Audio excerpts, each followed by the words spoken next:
ನಮಸ್ಕಾರ ಫ್ರೆಂಡ್ಸ್, ನಾನು ನಿಮ್ಮ ಮನೆ ಮಗಳು ದೀಪು ಬ್ಲಾಗ್ ಕನ್ನಡ. ನನ್ನ ಚಾನಲ್ನ ನೋಡಿ ಸಬ್ಸ್ಕ್ರೈಬ್ ಮಾಡಿ ಮತ್ತು ಸಪೋರ್ಟ್ ಮಾಡಿ. ನಾನು ನಿಮ್ಮೊಂದಿಗೆ ಪುಟ್ಟದೊಂದು ರೆಸಿಪಿನ ತಂದಿದ್ದೀನಿ. ಅದಕ್ಕೂ ಮುಂಚೆ ಒಂದು ಪುಟ್ಟದಾದಂಥ ಲೈನ್ಗಳನ್ನ ಹೇಳೋಕ್ಕೆ ಇಷ್ಟಪಡ್ತೀನಿ. ಅದೇನೆಂದರೆ, ಸರಳ ಜೀವನ ಸಂಯಮವನ್ನು ಕಲಿಸುತ್ತದೆ, ಸರಳ ವ್ಯಕ್ತಿತ್ವ ಮನುಷ್ಯತ್ವವನ್ನು ಬೆಳೆಸುತ್ತದೆ, ಸರಳ ನಡೆ ನುಡಿ ನಮ್ಮ ಜೀವನವನ್ನು ಉತ್ತುಂಗಕ್ಕೇರಿಸುತ್ತದೆ. ಹೌದು, ನಾವೆಷ್ಟು ಸರಳವಾಗಿರ್ತೀವೋ ಅಷ್ಟೇ ನಮ್ಮ ಜೀವನ ತುಂಬ ಸುಂದರವಾಗಿರುತ್ತೆ ಅಂತ ನಂಬಿರೋಳು ನಾನು. ಸೊ ಈಗ ನನ್ನ ರೆಸಿಪಿ ಏನಂದರೆ ಮೊಸೊಪ್ಪಿನ ಸಾಂಬಾರು.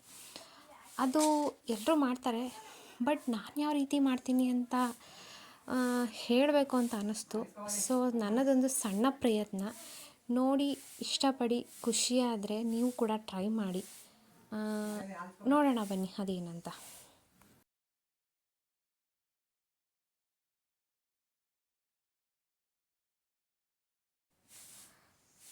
ಇದು ಒಂದು ರೀತಿ ಸೊಪ್ಪು, ನಮ್ಮ ಕಡೆ ಬಸ್ಳೆ ಸೊಪ್ಪು ಅಂತ ಅಂತಾರೆ. ನಿಮಗೇನು ಗೊತ್ತು ಮತ್ತು ನಿಮ್ಮ ಕಡೆ ಏನಂತಾರೆ ಅಂತ ಕಮೆಂಟ್ ಮಾಡಿ. ನಾನು ಇದನ್ನು ಮತ್ತು ಇದರ ಜೊತೆಗೆ ಸಬ್ಬಸಿಗೆ ಸೊಪ್ಪು, ಪಾಲಕ್ ಸೊಪ್ಪು, ಮೆಂತ್ಯ ಸೊಪ್ಪು ಹಾಕಿ ಬಸ್ಳೆ ಸೊಪ್ಪನ್ನು ಹಾಕಿ ಸಾಂಬಾರು ಮಾಡ್ತಿದ್ದೀನಿ. ಆ ಸಾಂಬಾರನ್ನ ಯಾವ ರೀತಿ ಮಾಡೋಣ ಅಂತ ನೋಡ್ತೀನಿ ನಾವು ಬನ್ನಿ. ಬೇಳೆನ ತೊಗೊಂಡಿದ್ದೀನಿ ಒಂದು ಬಟ್ಲು, ಅದನ್ನು ತೊಳ್ಕೊತಿದ್ದೀನಿ ಚೆನ್ನಾಗಿ ನೀರಲ್ಲಿ. ಮತ್ತು ಸೊಪ್ಪನ್ನೆಲ್ಲ ಕಟ್ ಮಾಡಿ ಕುಕ್ಕರಲ್ಲಿ ಹಾಕಿ ತೊಳೆದಿರೋ ಅಂಥ ಬೇಳೆನೂ ಅದರಲ್ಲಿ ಹಾಕ್ತಿದ್ದೀನಿ. ಮತ್ತು ಅದ್ರ ಜೊತೆಗೆ 2 ಟೊಮೊಟೊ, 3 ಈರುಳ್ಳಿ, ಸ್ವಲ್ಪ ಬೆಳ್ಳುಳ್ಳಿ, 1 ಗೆಡ್ಡೆ ಬೆಳ್ಳುಳ್ಳಿ, ಹಸಿಮೆಣಸಿನ್ಕಾಯಿ ಅಷ್ಟನ್ನು ಸಹ ಕುಕ್ಕರಿಗೆ ಹಾಕ್ತಿದ್ದೀನಿ ಚಾಪ್ ಮಾಡಿ. ನೆಕ್ಸ್ಟ್ ಸ್ವಲ್ಪ ಅರಿಶಿನ ಪುಡಿಯನ್ನು ಹಾಕ್ತಿದ್ದೀನಿ. ಅದಕ್ಕೆ ಸ್ವಲ್ಪ ನೀರನ್ನ ಹಾಕಿ, ಅದು ಬೇಯೋಕ್ಕೆ ಎಷ್ಟು ಬೇಕು ಅಷ್ಟು ನೀರನ್ನು ಹಾಕಿ ಸ್ವಲ್ಪ ಅದಕ್ಕೆ ಸಾಲ್ಟನ್ನು ಹಾಕ್ತಿದ್ದೀನಿ. ನೆಕ್ಸ್ಟ್ ಅದನ್ನು ಸಾಲ್ಟ್ ಹಾಕಿ ಕುಕ್ಕರ್ ಲಿಡ್ನ ಕ್ಲೋಸ್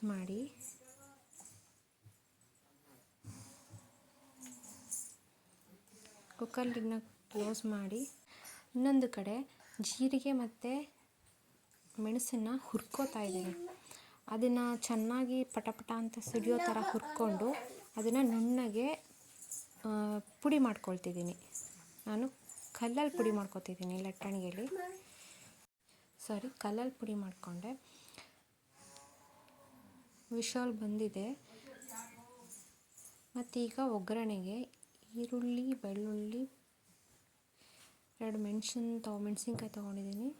ಈ ಕಡೆ ಬಾಣಲಿಗೆ ಸಾಸಿವೆ ಹಾಕಿ ಅದನ್ನೆಲ್ಲ ರೋಸ್ಟ್ ಮಾಡ್ಕೊತಿದ್ದೀನಿ.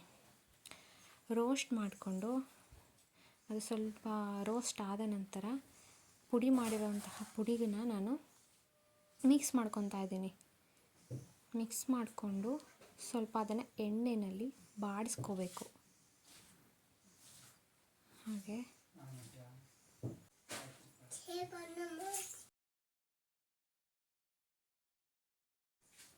ಮತ್ತು ಅದಕ್ಕೆ ಸ್ವಲ್ಪ ಖಾರದ ಪುಡಿ, ನಾವು ಸಾಂಬಾರಿಗೆ ಮಿಕ್ಸ್ ಮಾಡಿ ಇಟ್ಟಿರ್ತೀವಲ್ಲ ಆ ಖಾರದ ಪುಡಿನ ಹಾಕ್ಕೊಂಡು ಬಾಡಿಸ್ಕೊಂಡಿದ್ದೀನಿ.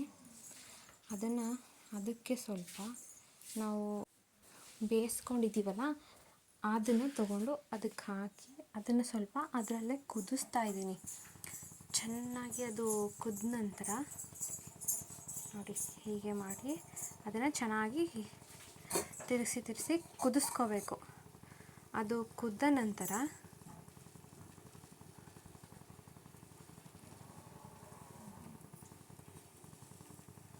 ಹೀಗೆ ಕುದ್ದ ಮೇಲೆ ಇದನ್ನು ತೆಗೆದು ಆವಾಗಲೇ ಕುಕ್ಕರಲ್ಲಿ ಬೇಯಿಸ್ಕೊಂಡಿರೋಂತಹ ಅದಕ್ಕೆ ಒಗ್ಗರಣೆ ಹಾಕಿ ಅದನ್ನು ಮತ್ತೆ ಚೆನ್ನಾಗಿ ತಿರುಗಿಸಿ ಸ್ವಲ್ಪ ಚೆನ್ನಾಗಿ ಮಿಕ್ಸ್ ಮಾಡಿ ಉಪ್ಪು ಖಾರ ಎಲ್ಲನೂ ಟೇಸ್ಟ್ ಮಾಡಿ, ಉಪ್ಪು ಖಾರ ಏನಾದರೂ ಬೇಕಿದ್ದರೆ ಮಿಕ್ಸ್ ಮಾಡಿಕೊಂಡು ಅದನ್ನು ಚೆನ್ನಾಗಿ ತಿರುಗಿಸಿ ನೆಕ್ಸ್ಟ್ ನಾವು ಅದಕ್ಕೆ ಲಿಡ್ನ ಕ್ಲೋಸ್ ಮಾಡಬೇಕಾಗತ್ತೆ. ಲಿಡ್ಡನ್ನು ಕ್ಲೋಸ್ ಮಾಡಿ ಮತ್ತೆ 2 ವಿಷಲ್ ಹೊಡ್ಸಿದ್ರೆ ರೆಸಿಪಿ ರೆಡಿ ಆಗುತ್ತೆ. ನಾನು ಈ ಥರ ರೆಸಿಪಿನ ಮಾಡಿದ್ದೀನಿ. ನೀವು ನಿಮ್ಮ ಮನೇಲಿ ಯಾವ ಥರ ಮಾಡ್ತೀರಾ ಹೇಳಿ. ಮತ್ತು ಏನಾದರೂ ಬಿಟ್ಟಿದ್ರೆ ದಯವಿಟ್ಟು ಕಮೆಂಟಲ್ಲಿ ತಿಳಿಸಿ. ನಾನು ಮಾಡುವಂತಹ ರೆಸಿಪಿ ಹೀಗಿದೆ.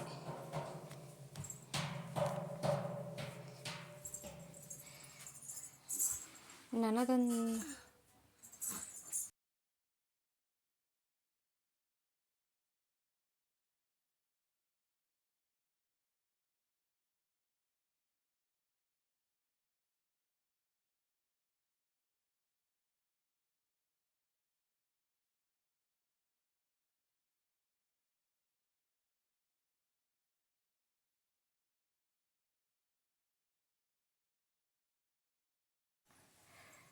ವಿಷಲ್ ಬಂದಿದೆ.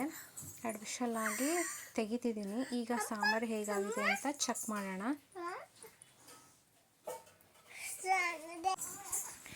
ನೋಡಿ ನಮ್ಮ ಸಾಂಬಾರು ರೆಸಿಪಿ ಹೇಗಿದೆ.